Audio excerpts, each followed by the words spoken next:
Doctor जी, मेरी सेहत ठीक नहीं है। मुझे हर समय चक्कर ही आते रहते हैं। आप मुझे कोई दवा दे दें जिससे मैं ठीक हो जाऊं। मैंने तुम्हें कितनी बार कहा कि तुम्हारी इस बीमारी का कोई इलाज नहीं है और ना ही कोई दवा। मेरे पास तो है नहीं, शायद किसी के पास नहीं है। तुम जाओ, जितना दिन जी सको घर पे जाके आराम करो। बुलबुल डॉक्टर जी, ऐसा ना कहे। मैं अगर अकेली होती तो मरने से कभी ना डरती, लेकिन मेरा एक अंडा भी है जिसमें से बच्चा निकलने वाला है। आप प्लीज मुझे कोई तो दवा दे दें, बस मेरा बच्चा बड़ा हो जाए। फिर मैं मर भी गई तो मेरा बच्चा तो इस काबिल होगा कि खुद से अपनी जिंदगी जी सके।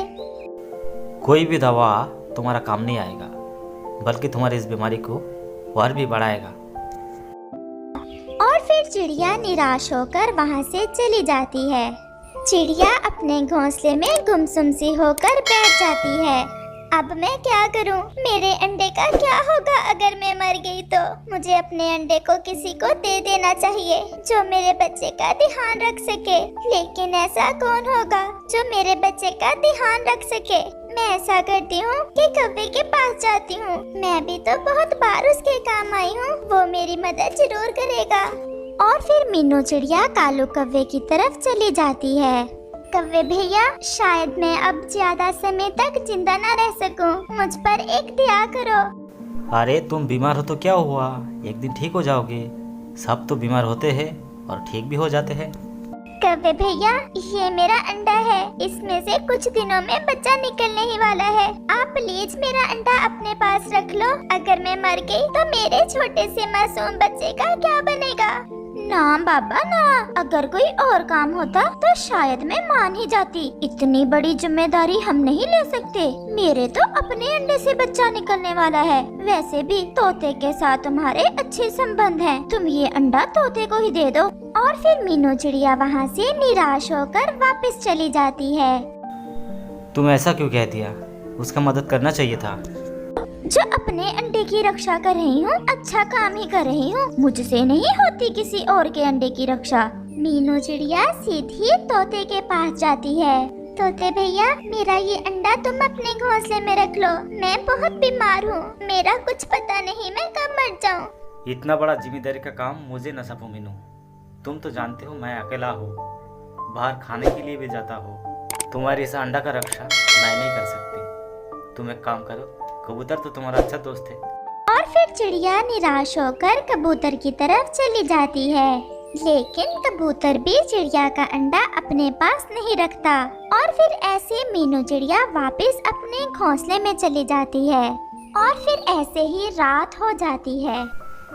हमें उस चिड़िया की मदद करना चाहिए था। मुझे इस पर बहुत ही दया आ रहा है। अगर इतनी ही दया आ रही है तो चिड़िया के पास ही चले जाओ तुम। और फिर बातें करते करते वो सो जाते हैं। लेकिन जैसे ही चमकीलो सोती है, कालू कौवा चुपके से मीनू चिड़िया की तरफ चला जाता है।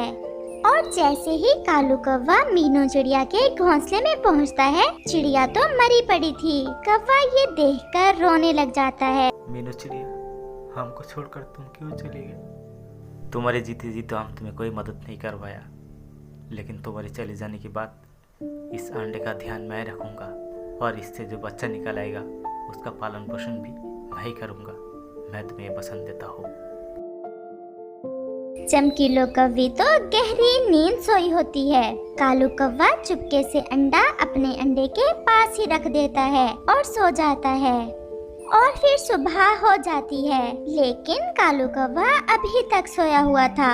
ओए कालू, उठो। दूसरा अंडा क्या तुमने दे दिया? उठो जल्दी से कालू। और कालू कौवा तुरंत उठकर बैठ जाता है और वो अपने मन में ऐसे सोचता है, इस अंडे के बारे में मैं इसे नहीं बताऊंगा। अरे वाह, तुम रात को एक दूसरा अंडा भी दे दिया। अच्छा हुआ, एक ही साथ में 2 बच्चे की माँ बनोगे। उठाओ और फेंको इस अंडे को घोंसले से बाहर। मुझे सब पता है तुम्हारी चालाकियों का। तुमने मीनू का अंडा लाकर रखा होगा। हाँ, क्या है, हर वक्त देखो मुझे दोषी ठहराते हो। पति हूँ मैं तुम्हारी, थोड़ा सा इज्जत तो किया करो। चमकीलो जैसे ही अंडे को उठाकर फेंकने लगती है तो वो कहती है, कौन सा अंडा है चिड़िया का? मुझे क्या पता, तुम्हारे सामने तो है, खुद ही देख लो। वो दोनों अंडे एक जैसे ही थे, इसलिए चमकीलो तो पहचान ही नहीं पा रही थी कि चिड़िया का अंडा कौन सा है। और फिर कालू कौवा वहाँ से चला जाता है। अब मुझे इन दोनों अंडों की ही रक्षा करना होगी। मुझे तो पता ही नहीं चल रहा कि मेरा कौन सा अंडा है। आज तो कौवा कुछ ज्यादा ही मेहनत कर रहा था कि किसी तरीके से चमकीलो को अच्छे से अच्छा भोजन ला कर दे, जिससे वो खुश हो जाए। और फिर कालू को चमकीलो का मनपसंद फल अमरूद मिल जाता है। कालू वो अमरूद लेकर अपने घर की तरफ चल देता है। ये देखो, आज तुम्हारे लिए मैं क्या लेके आया। हाय अमरूद, मेरा तो आज अमरूद खाने को बहुत मन कर रहा था। वैसे तुमने उपाय अच्छा ढूंढा मीनू का अंडा लाने का। सीधे से तो तुम मानने वाला नहीं था, इसलिए मैंने थोड़ा उंगली टेढ़ा किया और उस अंडा को लेके आया। अच्छा ठीक है, अब मैं इन दोनों अंडों की ही रक्षा करूंगी। लेकिन तुम शाम होते ही भोजन लेकर वापस आ जाया करो। रोज एक चील आकर चक्कर लगाती है घोंसले के। और फिर ऐसे ही दिन और रात गुजरते गए। और फिर एक सुबह चमकीलो के एक अंडे से बच्चा बाहर आता है और वो चिड़िया का बच्चा था। चमकीलो जल्दी से उस बच्चे को अपने पंखों में छुपा लेती है। कालू जी, सच पूछो तो मुझे भी बहुत ज्यादा प्यार हो गया है इस बच्चे से। मुझे ऐसा लग रहा है कि जैसे ये बच्चा मेरे अपने अंडे से ही निकला है। अब तुम जल्दी से भोजन ले आओ। मुझे ऐसा लग रहा है कि शाम तक हमारा दूसरा बच्चा भी अंडे से निकल आएगा। और फिर कालू कौवा भोजन की तलाश में चला जाता है। कालू कौवे को एक पेड़ पर तोता बैठा दिखाई देता है और कौवा उसके पास जाकर बैठ जाता है। क्या बात है तोते, इतना सारा फल लेके क्यों बैठे हो तुम? मीनू मेरे पास अपना अंडा लेकर आई थी कि मैं उसके अंडे को अपने पास रख लूं, लेकिन मैंने उसकी मदद नहीं की। बस यही बात मुझे हर समय परेशान करती रहती है। अपना दिल छोटा मत करो तोते।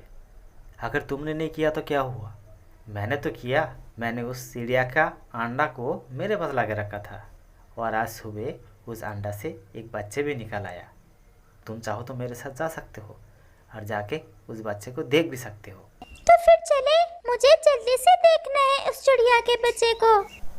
तुम थोड़ी देर रुक जाओ, मैं थोड़ा भोजन तलाश करके लाता हूँ। तुम भोजन की चिंता ना करो, ये देखो मेरे पास फल है, ये तुम भी खा लेना और वो बच्चा भी यही खा लेगा। तोता और कौवा वहाँ से चले जाते हैं। वो जैसे ही घोंसले में पहुँचते हैं तो कालू को तो एक और भी खुशी मिलती है, क्योंकि आज उसका अपना बच्चा भी अंडे से निकल आया था। कालू देखो, हमारा बच्चा कितना सुंदर है, बिल्कुल मेरे जैसा ही लग रहा है। वो सब बहुत खुश थे। कालू और चमकीलो, मैं हर रोज शाम को फल दे जाया करूँगा तुम्हारे लिए और इस चिड़िया के बच्चे के लिए। शायद ऐसे ही मेरे मन को थोड़ी शांति मिले। और आप दोनों ने बहुत अच्छा किया जो रक्षा की उस चिड़िया के अंडे की। और फिर ऐसे तोता अपने घर चला जाता है।